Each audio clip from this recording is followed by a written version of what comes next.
Hello అందరికీ welcome back to our channel Andhra sisters.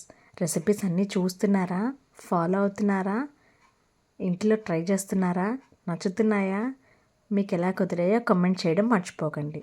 ఈరోజు మన ఆంధ్ర సిస్టర్స్లో చూపించబోయే రెసిపీ పేరు గుమ్మడికాయ శనగపప్పు తీపి కూర.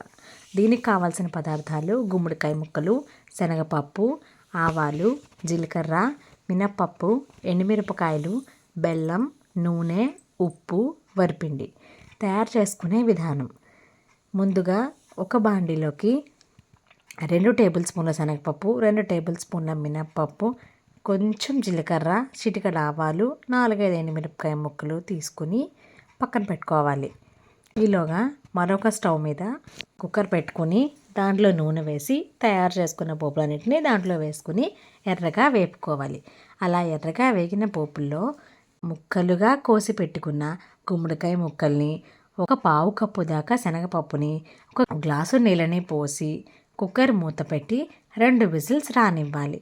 2 విజిల్స్ వచ్చి కుక్కర్ ఆవిరంతా పోయి చల్లారిన తర్వాత మళ్ళీ స్టవ్ వెలిగించి సిమ్లో పెట్టుకుని ఒక్కసారి తయారైన కూరని కలుపుకోవాలి. అలా కలుపుకున్న కూరలో కప్పు వరకు బెల్లం వేసుకుని, ఒక పావు కప్పు వరకు వరిపిండి వేసుకుని శుభ్రంగా ఎగరనివ్వాలి.